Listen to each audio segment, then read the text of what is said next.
I'm Andrew Schwartz, and you're listening to The Truth of the Matter, a podcast by CSIS where we break down the top policy issues of the day and talk with the people that can help us best understand what's really going on. Somehow this week, with all the news, the NATO summit, which President Trump attended for a little bit more than a day, has got lost in the news and got lost in the shuffle.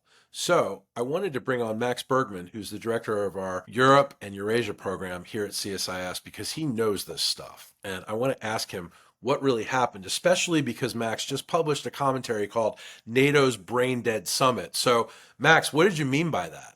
Well, first, I think the view amongst many European leaders, and I think many that watch Europe, is that the summit actually turned out great. Look, the Europeans finally agreed to spend more on defense. 3.5% on defense was sort of the core commitment.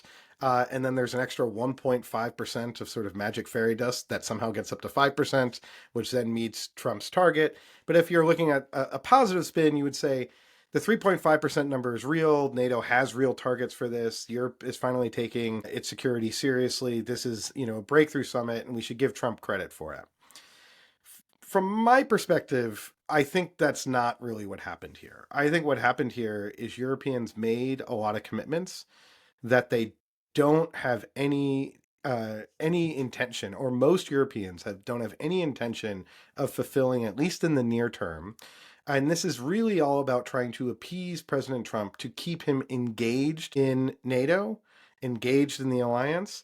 And I think in some ways, by looking as weak as the Europeans did throughout this week, and there's this famous text message that Mark Rutte, the new Secretary General, sent to Trump before he came, that then Trump posts on Truth Social. Rutte essentially called Trump NATO's daddy, and Rutte sort of questioning now and said, no, I didn't say that he's our daddy. But you have this Europeans basically really laying it on thick at a point where I think really laying it on thick. I mean, like, wait a minute. I just have to ask you. So they committed to 5%, correct? Yeah. And let's be clear.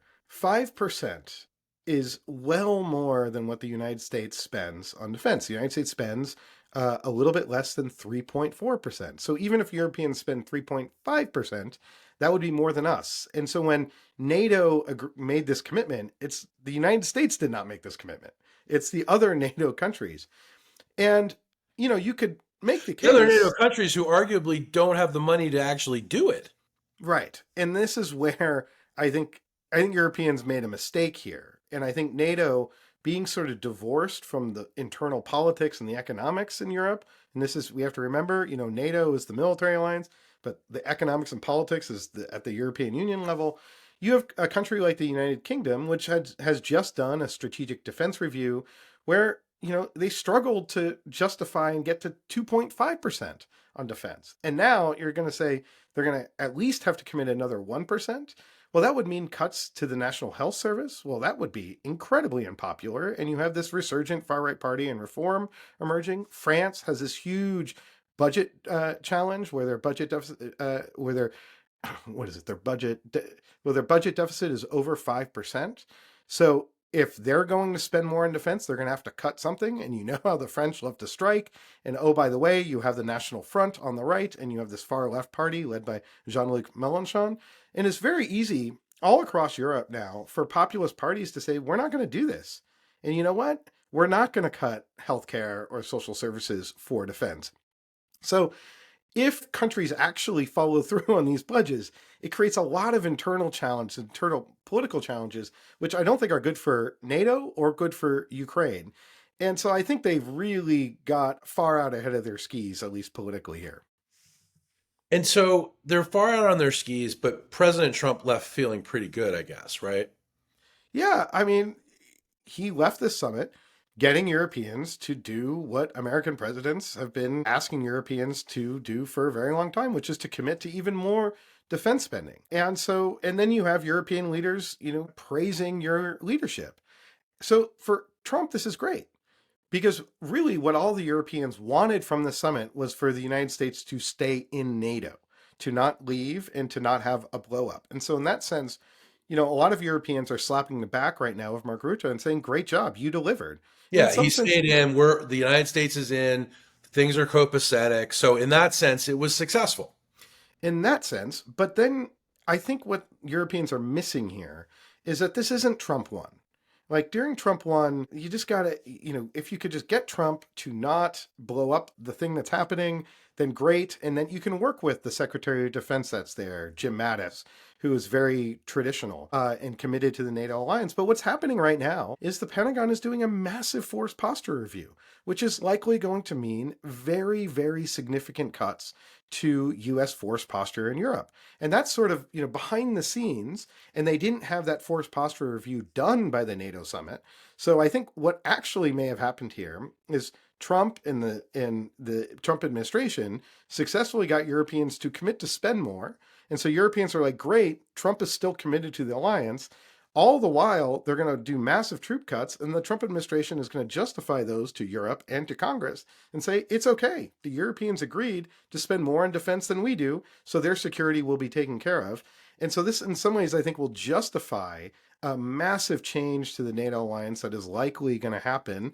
I don't know precisely when, but my guess is by the end of this year, we're going to be looking at a very different US military presence in Europe.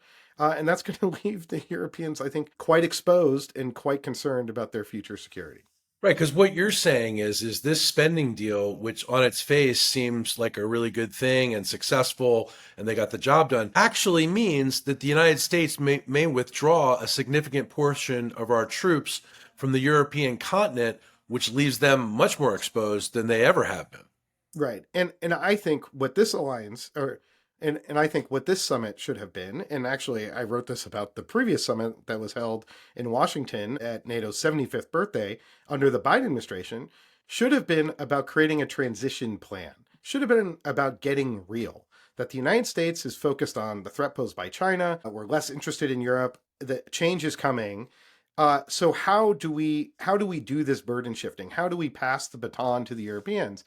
And that's not this. So the other thing here is that there's a new consensus that's emerged in Europe that how Europe spends on defense makes no sense. It really makes no sense. Right now, the Europeans spend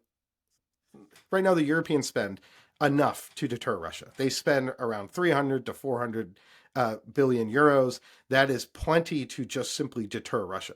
The problem is that money is spent between 30 different militaries with their own national defense industrial complexes. In the EU, you have 27 different national defense industrial complexes. There's total fragmentation. Everyone's buying different equipment, which means that if you're going to deploy forces together to fight as Europe, it's really hard because, your maintenance guy has to fix an Italian tank or Italian truck, a German vehicle, a French vehicle, and oh my God, you have all those parts. So it's a total nightmare. Europe is not structured to fight as Europe. And that is the key challenge. And NATO just keeps ignoring this. And in part because NATO is not structured that way. It's structured around national member states. And instead of having a real conversation about that, about how does Europe fill the gap left by the United States, the key enablers and other things that we're going to pull out that only we can provide. So how does Europe, as Europe, fill that gap? It's a big question.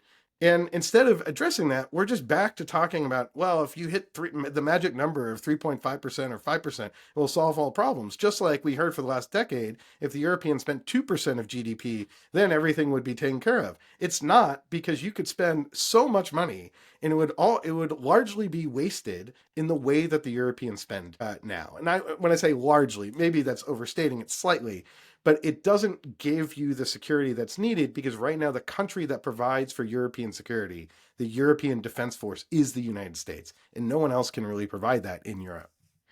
And so I take it that you think this 5% goal is unattainable for the Europeans. They won't come anywhere close to it, but will they come close to 3% at least? Some will, and so this is another problem. I think with the 3.5% is that in some ways, a lot of countries are already hitting 3.5%. Countries in the East that are bordering Russia are like, guys, we have a huge problem. Everyone has to step up. Everyone has to spend more. There's a threat not just to us, but to the European Union. So the closer you are to Russia, the more you're spending. Yeah, and this is totally rational, right? Spending is done at a national level, and so countries that feel a threat to their national security are spending more. And so there was a lot of heat on Spain because Spain was the one country with the temerity to be like, yeah, we're not going to hit this 3.5%. So why are we going to make a national commitment and put our honor on the line and say we're going to do something that we're not going to do? And oh, by the way, Spain also has its own internal domestic politics. It was a center left government, a far left party in that coalition, not thrilled about this. And oh, by the way, they used to have a military dictatorship 50 years ago and don't really like to pour money into their military. Very complicated situation. And Germany has a complicated situation, but they seem more on target, right? Yeah, no, Germany has flipped. But I think the problem here with the spending commitment is European security, is the security of the eastern flank of Estonia assured if Portugal spends another 0.5% of GDP on defense? Right. I don't like Hard maybe, to picture that. yeah. And so if you're a Portuguese voter, you're asking that voter to like, I'm going to sacrifice like my healthcare so that we are doing something out of solidarity to the Estonians. And then we want European security, but this seems like a total waste and it's very indirect and they're not wrong. And so what is not being offered is to say how does what the Eastern Europeans need is to use the scale of Europe, right?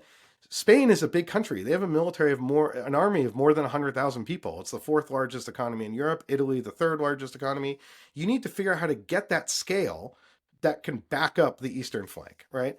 And so what they should be looking at is real tangible capabilities that these countries can provide. Maybe it's spending money on air defense, or maybe it's just providing some of that manpower and deploying some of it to the east. So I think there needs to be a more focus on real things as opposed to abstract spending targets that could be met by simply increasing the pensions to retired military officers. Like that counts in your GDP, in your measure to GDP.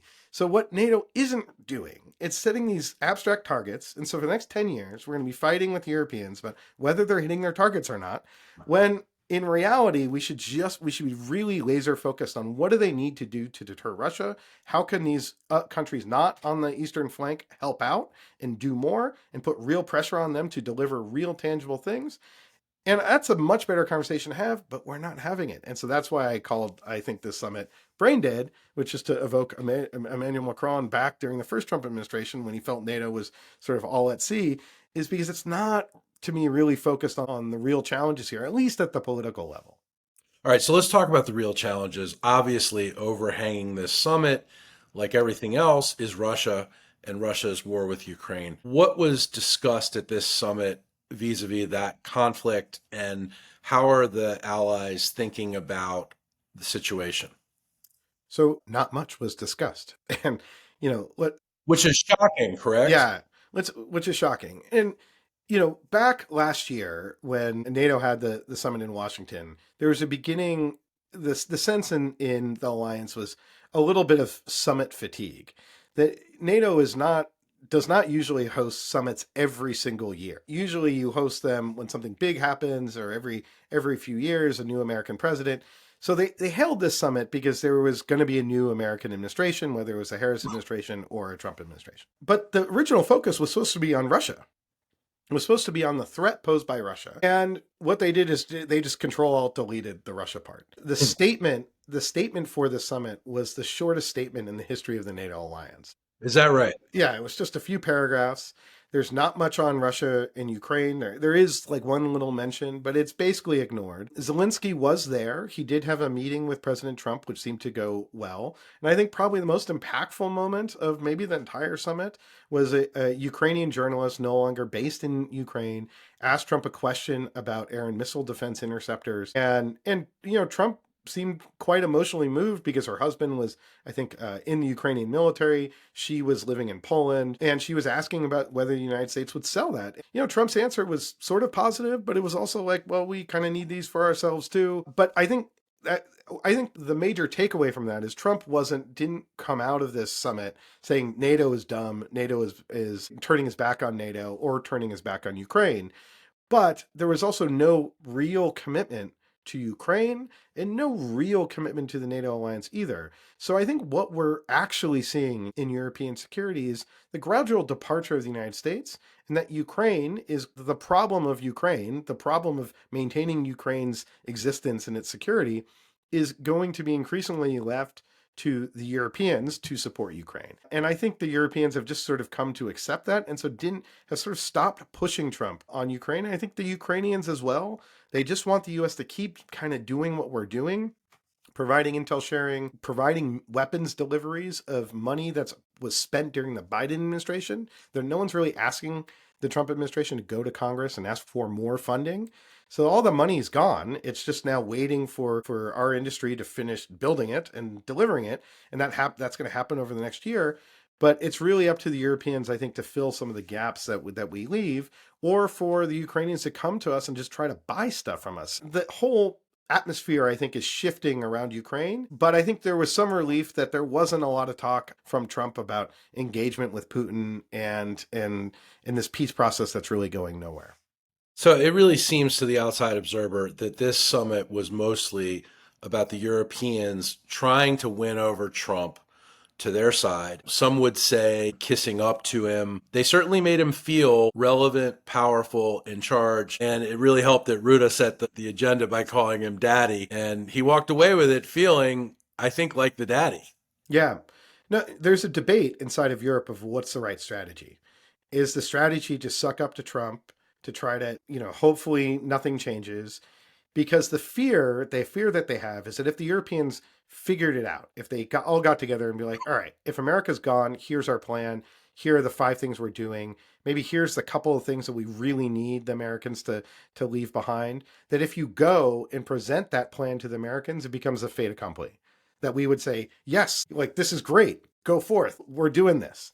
And so the Europeans don't want us to leave. So they don't want to come with like constructive ideas. Now, the problem with that is that I think what this will mean is that if you're in the Pentagon and you're thinking, man, the Europeans are never going to actually get their act together until we shock the hell out of them, until we create real gaps in their security, then that's the only way they're going to move. I think this creates more incentives for the Pentagon to kind of dial up the troop withdrawals that they're planning.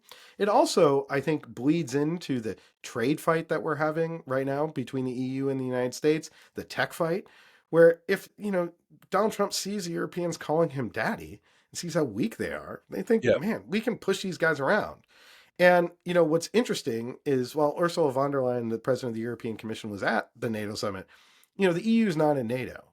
And the EU, we're not going to be able to push around the same way. And so I think this really leads to potential for real miscalculation and for the United States to push Europe, thinking Europe will always bend the knee, when the European Commission simply is not going to on a lot of these trade and technology issues. So I think there's some real downsides to this strategy that the Europeans are employing. Max, does this whole situation with NATO, does it feel like stagnation to you, like just nothing's happening and running in place? Or, do you feel like this is just a piece to move the ball forward incrementally?